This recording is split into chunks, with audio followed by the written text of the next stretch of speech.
Let me get ready. All right. So it is officially the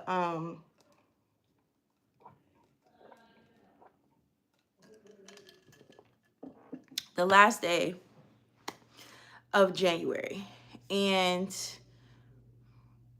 one thing I like about YouTube is that the lives are like recorded. Hold on one second. The lives are recorded. So it allows me to record my natural thoughts, and then it saves it, and then it shares it. Because one thing about live that I really like is that you're supposed to be yourself. I know that when you're doing content, it's like a big part of it is to like appeal to the audience. But my favorite part of content creating and just being on social media platforms is like showing my authentic self, because I remember when platforms started, like just YouTube started, Instagram started, Facebook started, it was like a place to be your natural self. And I really, really liked it. And I think that as I've gotten older, so I'm 33. I just turned 33 on Wednesday. As I've gotten older, I've realized the importance of having identity, and being comfortable in your identity, and actually correcting those thoughts that come, that fight against who you truly are. And social media it was an outlet for me when I was wilding out. when when Instagram first started, I think I was like 18 years old. And when you 18 years old, I had like, very beautiful young woman. And I felt like I had to exploit myself, because that's just what I wanted to do. I was like, I'm just going to exploit myself. This is the place to do it. Only to find out now, fast forward from 18 to 33, that social media is so powerful. And I think about like if I would have documented where I was when I was 18 to where I am now as a 33-year-old woman, like, wow, like that would have been amazing. But it's never too late to start. So now I'm 33 and I'm just doing it, and I'm just being myself. I'm just doing what it is that I love to do, which is share my journey, share my life, right? So January has been one of the most transformative months for me. I'm actually about to get ready to go to a play. I am in a play. Hold on, my book is over there. Hold on one second. So, before I get into that, because now I'm getting really excited, okay? Because, yeah, okay. So, I'm about to go, and it's the opening night for my play. I'm in a play called Doubt tonight. And I say January has been so amazing because last January for me was my first. Oh, thank you so much. Hi, thank y'all for coming in.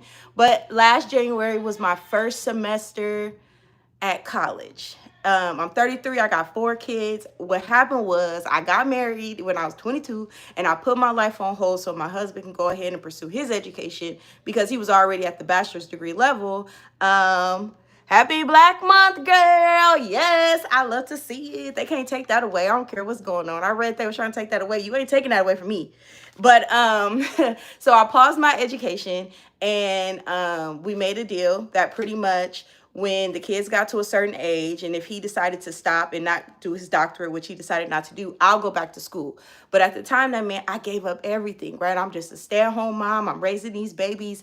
Did very well with my kids. My kids are 11, 10, 9, and 6, and I can honestly say I've done amazing with that 0 to 5, and I plan on doing a video sharing my journey with raising my kids or whatnot. So now, boom, last January, I'm in school. I'm in college. I was never really good in school because I had some undiagnosed ADHD going on, Black people and the stigma or whatever. Oh, and mommy ASMR, I never heard of it. Hey, auntie, what we on tonight? Okay, the comments distracted me. Give me like 4 minutes to say what I'm gonna say, and then I'm gonna get back to the comments. I promise. So I never really was good in school because ADHD, it was kind of like this. You're too smart. You're too proper to not be good in school, yada, yada, yada.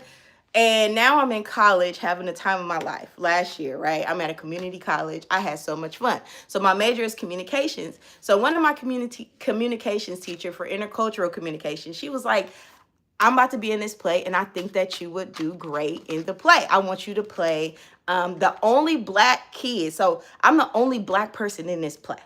The only black person, only black woman, which I think is so powerful in this completely white place. It's called Winters, California. It's super Caucasian. I'm the only black person I ever see when I go down there.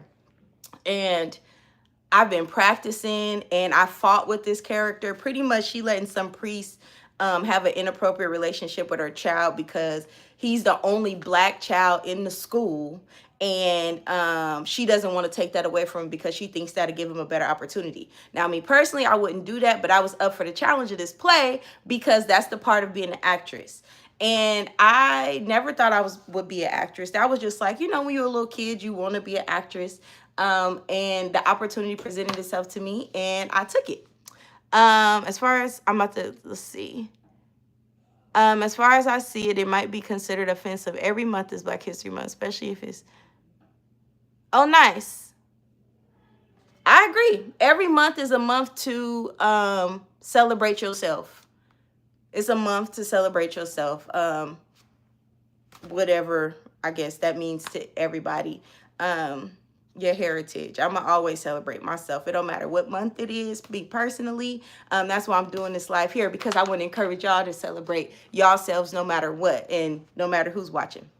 But anywho, so I'm in this play. It's the opening night. It is. It's the opening night, and I'm just so proud of myself. And I know that can seem conceited and cocky to say out loud because we've been trained that that's not right to say, but I am so proud of myself for going ahead and sticking to this. I quit so much stuff. I start and quit because I doubt myself. Funny enough, yeah, happy birthday. Happy birthday. Happy birthday. Mine was on Wednesday. Happy birthday. I turned 33. How old you turn? But funny enough, the book is called Doubt. The play is called Doubt. And I doubted myself so much throughout my life. Just period, point blank, like so many people. But this month has been like so transformative for me. Like just being consistent on YouTube, posting my food. Like I love to cook. I'm a foodie. When I tell you I can eat. Everybody who know me know I can eat. It ain't no secret that I can put it away. And I love to cook. But I didn't like to cook and show my food to the world. But I've done that this month. So proud of myself. But I want to ask you, for those of you who are watching, like, what is this something that you've done this month that you are very proud to say that you did? And then what's something that you're going to do next month to make sure that you keep these moments of loving yourself, these moments of leveling yourself up going? And please put it in the chat. I'll ask the question again. What's something that you're proud of yourself for doing in January? And then what's something that you're going to do in February to continue the level up? Oh, 10 years old. My baby turned 10 years old next month. Thank you for being on here. That's amazing. Hold on.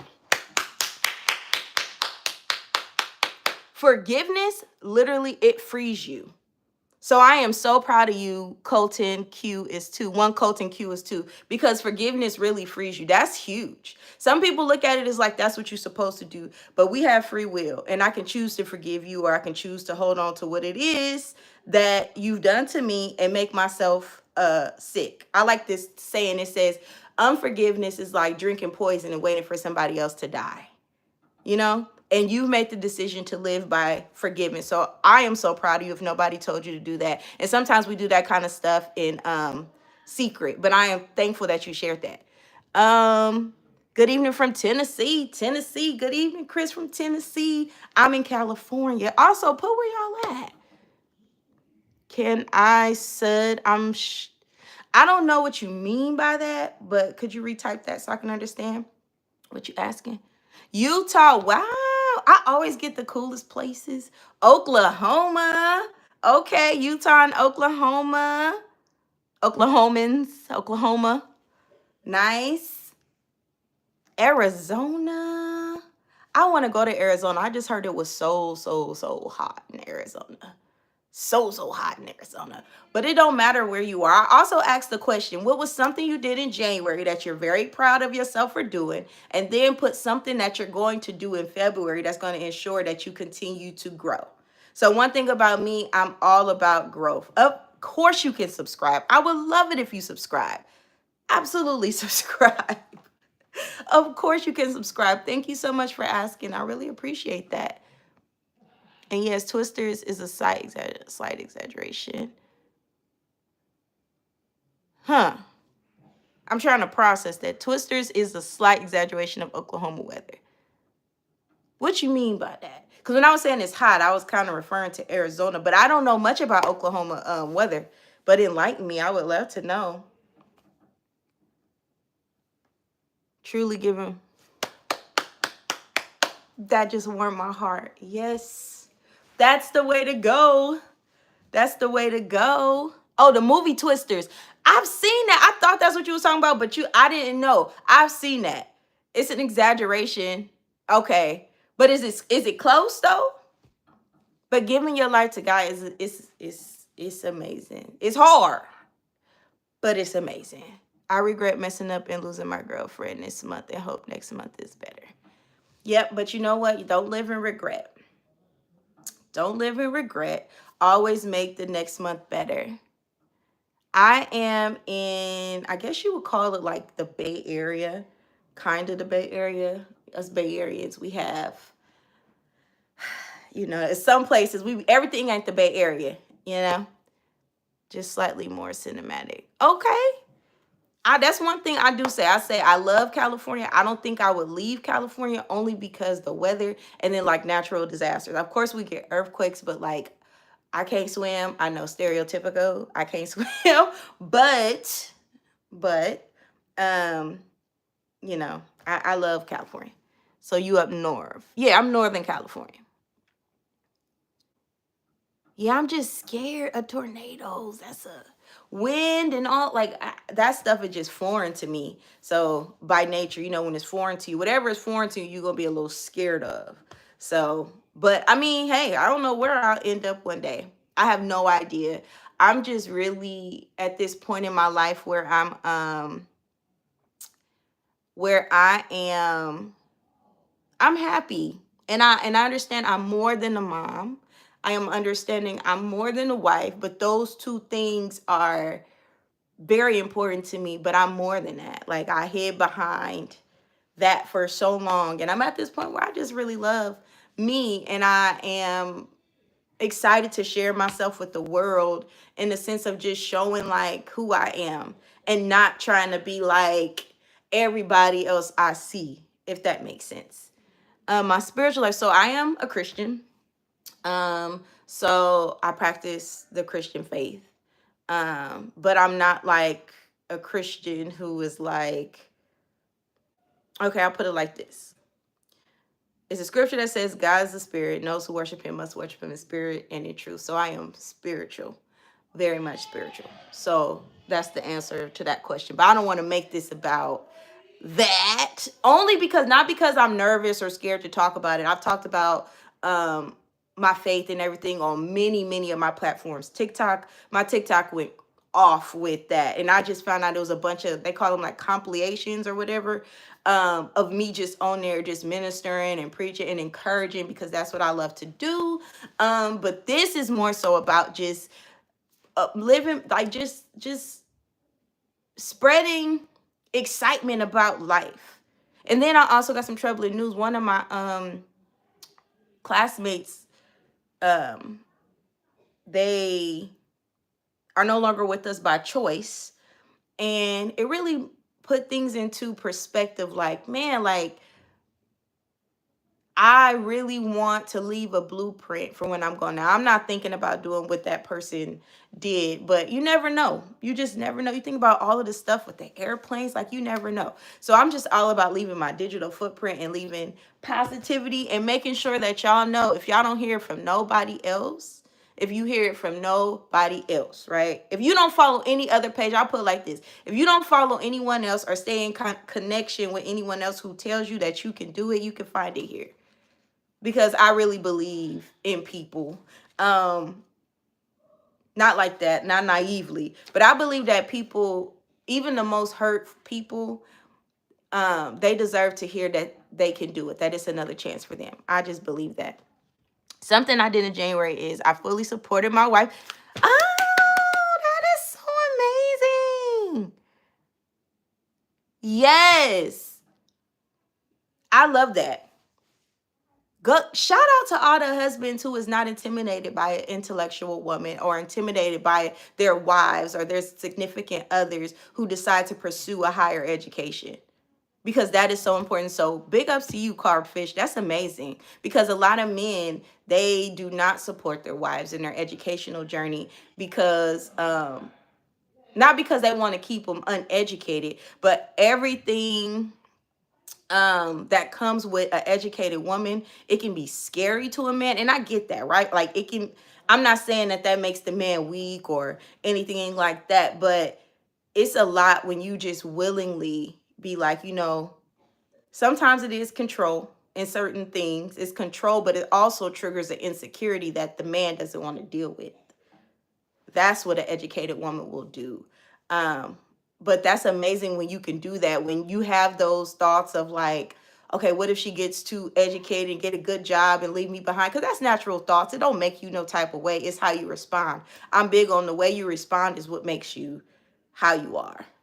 Like that's how I'm gonna determine everything. So how you feel, I'll never judge nobody for how they feel. It's always how you respond. So to see an amazing husband, similar to my husband, who was just like, I want you to do better. I want you to do what you're gonna do. And it makes you, I love that part. It makes me happy to see her happy. I love that. I love that. So congratulations. And it says that means a lot. I really mean it though. I'm not like one of those people who just be saying stuff. Like I really mean it. I really just because I met some terrible people in my life. And after me having the initial shock of how terrible people can be, I think about them and I'd be like, that's a person. I wonder what happened. And clearly I study behaviors, and study people. That's what I do. I'm very interested in that. But it's just like, that's a person. And it's something that happened to you to make you that way. And I hate the way that you are dealing with that. I wish you would talk to somebody about it. But you know what? A lot of it is because even like people are terrible. And when it's terrible, you don't want to tell no terrible person that they deserve a second chance. You be like, you deserve what you get. You deserve what you get. But I'm not like that, because I once was, I'm a terrible person in somebody's book, and you are too. And I would hate for them to tell me they wish I got what I deserve, because I don't want that. So I always just try to encourage. Normally, the average girl tends to abuse the idea of having a higher education because marriage is to be a shared journey. True, many cases the women will cause strains because she can. Yeah, and I had to check myself with that too. So I think mine wasn't education, it was money. So I was making a lot of money in the pandemic, like so many people. I was a hairstylist. So I was making a lot of money, and I began to feel like I didn't need my husband, until that money slowed down. And then I started to think, what job can I get? And I couldn't get one. It was like, nothing against but it was like I only can get minimum wage job because of the education factor. So I had to, it was like, it's a whole process and it's a lot to get into. And I actually got to I have to leave at like 6. I got to be there at 6:30. So I got a little time, but I was making a lot of money. I think I made like 85K in a year doing hair. I was on my stuff. I was the only one in the Bay Area offering the service that I offered. And not only was I offering the service, it was like you could reuse the hair. It was just so many perks to everything. Like the plan was amazing, and it was bringing in consistent money. And then I got to this point to where it was like, 1, I'm tired of sitting on my feet. 2, it was just like, how you just get tired of doing stuff. And then it slowed down because I stopped posting and promoting myself or whatever, because I just wasn't into it. And then, like I said, I was like, okay, I need to get a job. Well, the only job I can get, was like minimum wage jobs. And then I was like, I need to go to school. But then I started to battle with this. I'm not smart enough. I can't go to college. All of those kind of things. So I had to like really humble myself, right? And come to my husband and let him know, like, I want to go to school. This is what I want to go to school for. It's not to make money. I believe in passion over money. A lot of people don't believe that. But I'll tell you one thing, your passion to get you way farther than working under somebody who pay you a lot of money will, because you making their dreams come true. Oh, nice. Seminary is cool. My husband went to seminary. But Seminary is cool. And I'm from Seminary. Yeah, I'm from East Oakland. So I'm from Seminary. That's my street. But what was I saying? Oh, so yeah, it just took a lot of humbling. And my husband just was all on board with me going to school because it wasn't for money. It was because pursuing my passion. So he knew it wasn't like how when I was making the money, like I was passionate about doing hair, but the money I was hanging over his head, like, okay, like you make that amount of money, which was way more money than me. But I also make my money, and I was hanging it over his head, and it was kind of like, I don't need you. But yeah, I feel like I went on a tangent. And then also I found out I had ADHD, so that kind of happens sometimes with me. But y'all can always say reel it on in. I promise I won't get offended. I promise. I promise. If y'all be like, girl, this is what I asked, because you get back to the point. I don't even know who going to the Super Bowl, Chris. So football is a sport that I just don't like. I'm sorry. I just don't like football. I don't like football because my dad left me every Sunday to watch the game. I couldn't talk to my dad on Sundays. And I mean, it wasn't like don't ever talk to me. It was just like he was so locked in and focused on the Oakland Raiders, who are, and sorry, I know they're not in the Super Bowl, but you know, he kind of was like, y'all don't talk to me. I'm watching football. So as a little girl, I used to hate football because they took my daddy away from me. So now I'm in football for the food. So I don't know who gonna win the Super Bowl or who even in the Super Bowl. It's football.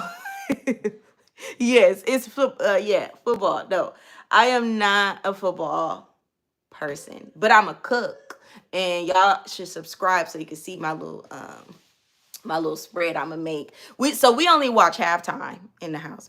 And I married the best person. He don't even like football. My husband is not a sports person. He'll watch it, he understands it, but we don't watch a lot of sports unless it's our kids playing sports. So yeah. Do you like don't even know who that is? Y'all, I am up with the trends, but I'm not. Like I don't know a lot of things. I don't know a lot of things. Like a lot of popular things. I really don't. So Jelly Roll, I don't know who that is. I don't know who Jelly Roll is. Who is Jelly Roll?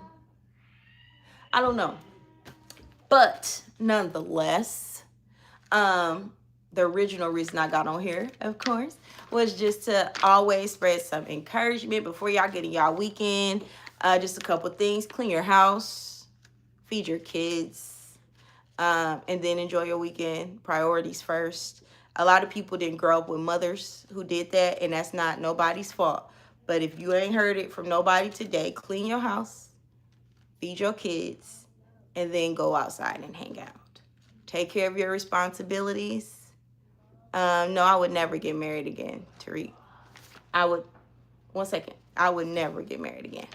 Not because marriage is bad, but I just don't see me marrying. It's just too good, honestly. I would never get married again. I just posted that on my Instagram yesterday. Like, I literally would never get married again.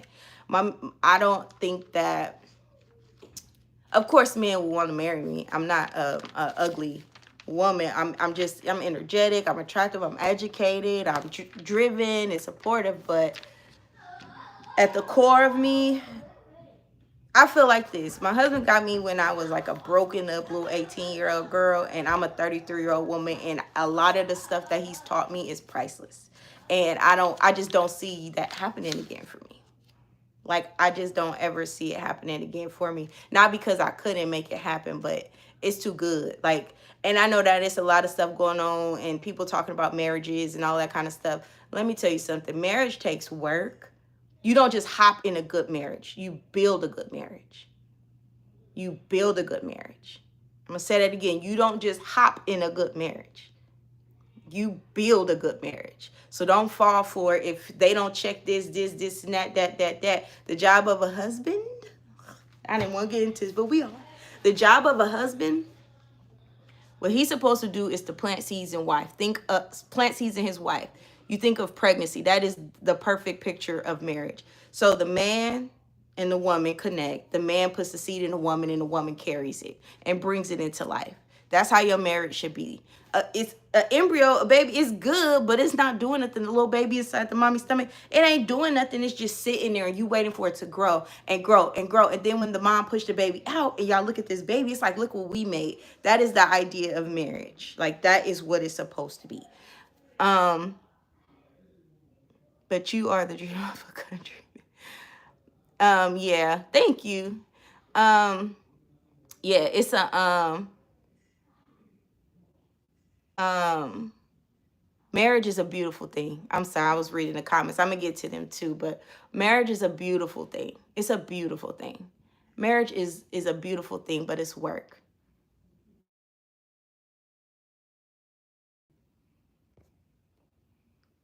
Okay. Can y'all hear me? Because sometimes people just be calling me when I'm on live and then nobody can hear me. I hope y'all can hear me. And a good woman is built. I'm gonna tell you that. So, oh, thank you. So a good woman is built. So that's why I'm also saying, like, marriage probably not. So one thing, I'm a good woman because of the one that's stewarding me. That's why I'm a good woman. So I'm a representation of my husband. And if y'all was to ever meet, y'all will see we fit. We just fit. And that's what a good woman is. But men have to take the time to want to build their woman up. But a lot of men require a woman to come build. And then you got to think about society. A lot of women wasn't raised with fathers and mothers, or they had them in the house and their daddy wasn't no good, or their moms was coming out of trauma, or all of these different things. But a good man is going to understand that, okay, I can see the good qualities in you, and I'm willing to build on that. Now, what you should, a woman who was like hard as a rock and has no flexibility, you might want to, it'll be a challenge. But a good man is supposed to build. So I am, I built, of course, I've done the work, but he's always guided me into doing it. And I had to allow him to be like, hey, that's not a good personality trait. Like, and then of course I was, yeah, I ain't perfect. Very opinionated. But I decided for myself, you know what is it gonna hurt for me to change this one thing? And it's not like unreasonable. It'd be like, the way you respond when somebody tells you something you don't like, I think you should work on that. That's something to be worked on. But pride would often make me be like, you just trying to change me. You just trying to do this, because I was 22 when we got married. So it was like that. But now look at me. About to be an opening night in a play, fully myself. So it's cool. How do you feel about people using someone's mental illness against them for control? I always think that's wrong. That's what pimps do. Pimps. I mean, I do have to head out. I got some work. Okay. Well, thank you for joining. I really appreciate it. Enjoy work, or doing the work that you have to do. Have a good evening. I'm going to have to head out too in a little bit, but I was like, let me get on here and interact, because it always is. Lately, it's just been going so well with being on live and just meeting new people and stuff. Good night. But that's why I just got on here.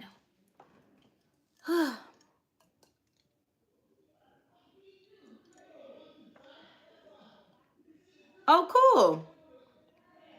Do you post the stuff that you build? Why do you think it's hard for some women to let their men lead in relationships? Because first of all, every man, just because you're a man doesn't mean that you're a leader. And a lot of men come into relationships thinking that, I wish you did, Colton. I love to see, that's my content. I love to build stuff. But every man think because they're a man that they're a leader. Like, automatically you need to respect me and stuff. And women can pick up on it. Okay, bye.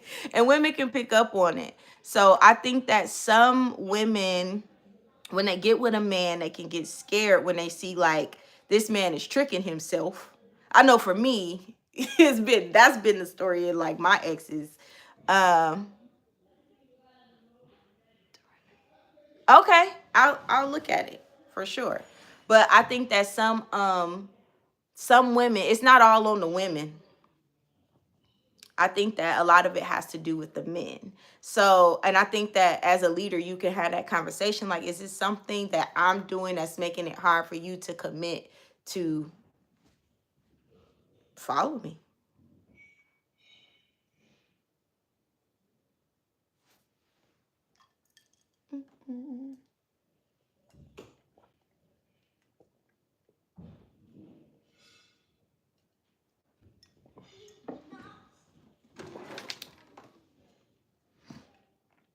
Um, Very true. Yeah, it is true. But, yeah. And I think instead of like coming into a relationship thinking that it, like, I need to come in and be the leader, like, just build something, like, build friendship, build trust, establish routine, establish stability. Like, that's the kind of stuff that make, I think, women fall in love. Like, like routine, consistency, relationship, like that's the kind of stuff that get a woman to be like, you know what? I do not mind following you. Like, you consistent, you keep your word, um, you give room for me to grow. Um, you respectfully, if it's something going on with me, you respectfully let me know. I think those are the things, honestly, that makes a woman want to follow a man. It's just, this talk, I hate saying it, but like toxic masculinity is like, you can't just come into meet a woman and say, oh, this one, I bought her lunch, you need to be submissive. Like, that's just not how it works. It ain't never worked like that. And some women do fall for that because they have like some they set the bar so low because of their upbringing a lot of the times, and they'll fall for that, and then later on they'll be like, you know what, like, that's crazy, I didn't stop talking to everybody because this man bought me some dinner and told me I need to be submissive. Like, that's crazy, right? But I don't know. So I wrote a book. I'm also an author as well, but I wrote this book about this young girl who had never really been in a relationship before, and she was very successful, right? And she met this man or this other young boy, and they were dating, and he was like pretty much like a narcissist and abusive, and she didn't really know how relationships went or whatever. And so they getting in, it's a very passionate, fast experience, and she noticed that like parts of her is being chipped away because she's trying to be submissive, but that's not the word used, but that's just what it's like, I'm supposed to be this way. And then it really literally drives her crazy. And then she was able to reel herself in, get herself together, and all of that kind of stuff. But she ended up pregnant, and it was just like a story of like redemption and stuff. It's a really good book, if I do say so myself. I wrote a really good book. But it's about that experience because when I was young, I very much thought if a man was nice to me, he deserved for me to submit to him. And that's a lie from the pits of hell. just because he's nice to you, it does not mean that he deserves all of you. It does not mean that. And I am pro, you don't get all of me until you marry me. So I would show signs, like it would be like, I can do this. But when I started to see, oh, you like that I'm doing that and you don't want to commit, we can't. I was just kind of done. And then honestly, never mind, I ain't going to talk about that today. But, that's just what I believed. And that's just because I was raised like that. Like, my mom very much didn't play that nonsense. My mom would be like, okay, like, I can like you. I can, But when it comes to submitting and you getting all of me, oh, it's going to take more than a plate. It's going to take more than some clothes. It's going to take more than a nice experience. It's going to take some consistency. Because one thing about us is that, one thing about my mom, and my mom kind of put this in me, but I watch patterns. Your pattern's not gonna lie to you. And I give you room to change them, because you can change a bad pattern, a bad habit in 90 days. You really can.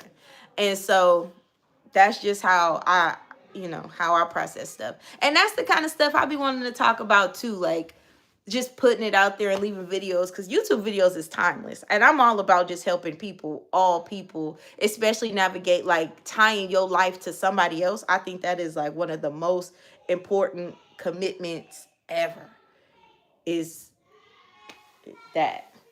And people, when you don't have parents who have these conversations, only because, one, it'd be like, I don't want to have these conversations because I don't want to put boys on your mind, or I don't want to put women on your mind, or two, the mother or the father or both, they haven't quite navigated it themselves. It's like a lost generation. And I was a part of that generation. I was a part of the generation where it was just like, we really raised ourselves and we had these phones. So that's what it was, to ring keeping your woman's and happy will work better. Yep, it does.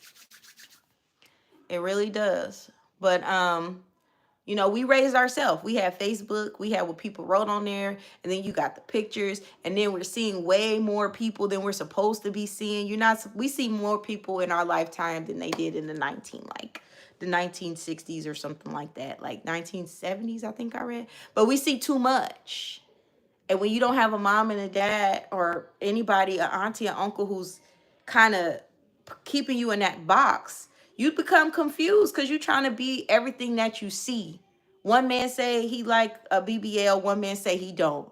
That can leave a young girl messed up in her mind right now. I don't know. I've seen young girls have identity crisis because their favorite rapper said they don't like a BBL, but they man said they did, or vice versa. And these girls, they just can't fathom. It's like you're looking at too much. You need to just reel it in. And I work with plenty of people, and it's just like, I've been there. I've done that. I was, when Instagram first started, I was that girl taking pictures in lingerie in the bathroom and posting it because I felt like it, and because I wanted to be sexy. I didn't know, I wanted the attention. I did. And luckily I had people in my life who told my mama and was like, this is what she's doing. And my mom got to the bottom of it. Like, and my mom was cool. My mom was like, I'm not going to embarrass you or whoop you or, try to do any of that because that's what you post. And I'm just trying to figure out why you think you need to post that.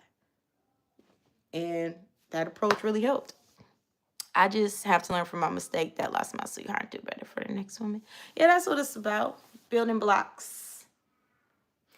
Building blocks that's all it's about. A failed relationship, you take you look at it, you evaluate, and then when you go into the next relationship, you use that, you build on it. But then every woman is different too, so don't try to give the same thing all the time and, oh, this was she liked and all of that kind of stuff, because every woman is different. You just got to start over, but use the part that you learned about you as a building block. That's really important. That's really important. And so, and yeah, I had a question, but I don't know if I want to ask you guys here. I might save it for later though. But yeah, but it's plenty of good men. There's plenty of good women out there. It's plenty of good people. We just gotta, just don't ever stop believing in love, and don't ever judge people so harshly to the point to where you don't give them room to become something different and better. So I'm about to go because it's my opening night. Hence, that's why I got a little makeup on. I don't want to scare the people. But I'm excited. I'm very excited. I done wore this book out, as y'all can see. Just trying to learn my lines. And I'm pretty confident about my lines. Thank you so much, Chris. I really appreciate that. I really appreciate that. Because all I do is I just talk to people and help people. That's just my thing. I love to do it. And I just love to be that voice that somebody hears, like there's hope, you know? Because I was in a pretty low place, Chris. And I'm talking to Chris because you've been in the chat, but I was in a pretty low place in my life once upon a time. And I didn't always hear, you can do it. It was always like, well, that's what you're supposed to get through. It's like, well, don't tell me that. Give me some encouragement, you know? But I didn't always hear like, and sometimes I didn't honestly at all, but you can do it. You know, this is a safe space. I'm not judging you for anything you say. I'm not looking to give you all the answers. I just want to encourage you.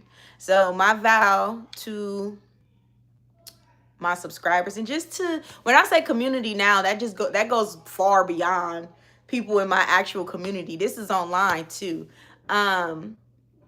Is to just be that voice for people.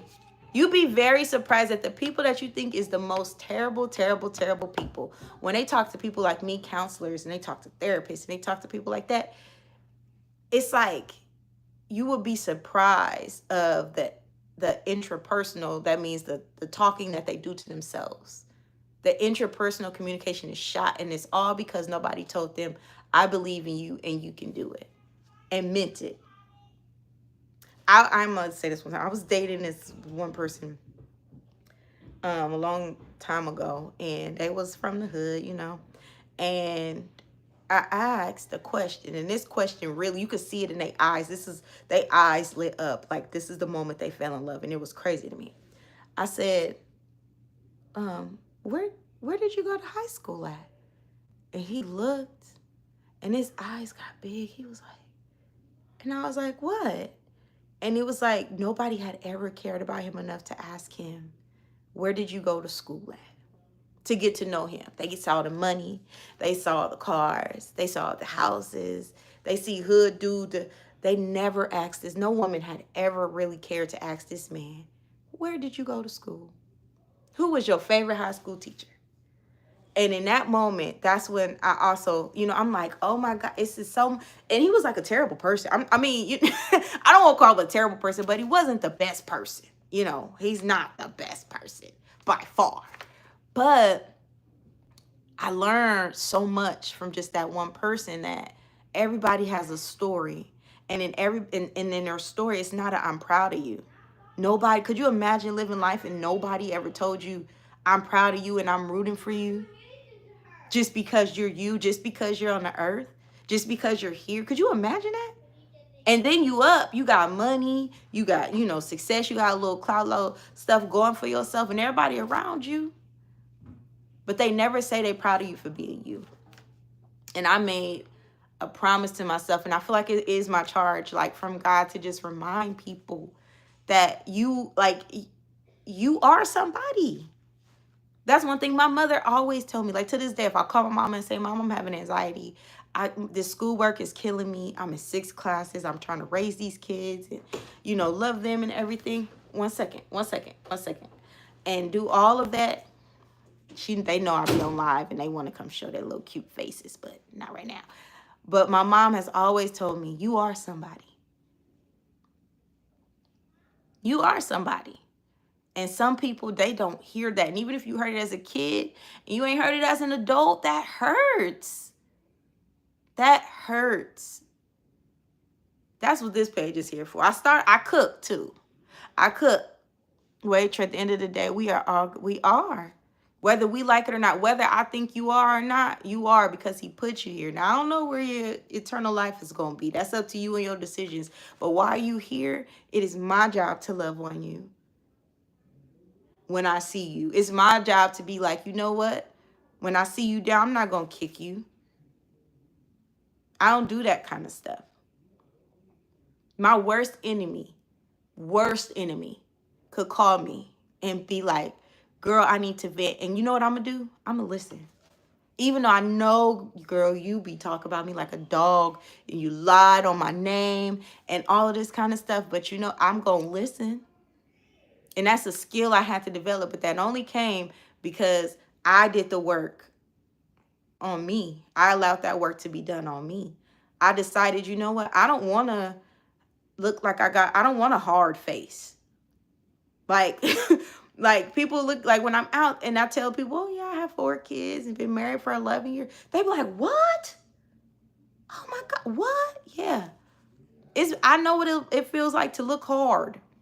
When I forgave people and started to have this mindset I have now, I'm telling you, at least 3 years went away from me, from my body, from my face. I started eating better, treating myself better. Like, look at this. This used to be a glass full of alcohol. Now this is water. Not because I'm just always, never drinking. Well, I don't get into that. But it's because I'm like, you know what? I feel so good about myself. I don't need to drink. I could just drink water while everybody out having a good time. I'm having just a good enough time with you and drinking water because I've learned how to forgive and I've learned how to look at people through the lens of God. That's so I can get on YouTube and talk to 2 people, 3 people, 100 people and tell them, you are somebody. I don't know. You might be the terrible person ever. But I'm going to tell you one thing. You are somebody because you took a breath and you're alive. Hello. Hello. I guess you just can't never hide the God in you. Because sometimes I ain't gonna lie, I'll be like, Camila, don't get on here and start preaching. Don't get on here and start. But I can't help it. My life has completely transformed. And I deleted TikTok and I can't get back on TikTok at all. But I'm on there with a whole bunch of encouraging, empowering messages that's going to make you feel good about yourself and put you back into the place that you need to be so you can continue to be great. Because I believe everybody has the potential to be great. It's just all about your decisions. And once you change that intrapersonal communication, you'll be able to change the interpersonal communication. And once you change the interpersonal communication, you'll be able to hear better, to receive what other people are saying better, and translate it better. And then that'll change your perspective. And that's what I'm all about doing because it worked for me. And I know what I'm talking about.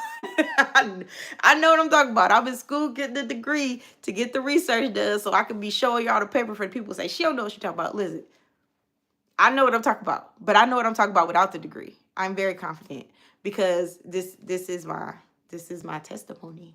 This is me, So, about to go again for the 5th time. Thank y'all so much. It's been 47 minutes on here, but it felt like 15 minutes. And I'm just so grateful that I'm able to get on live and just talk. And thank y'all for welcoming me. And I hope y'all subscribed. And yeah, I'll see y'all later.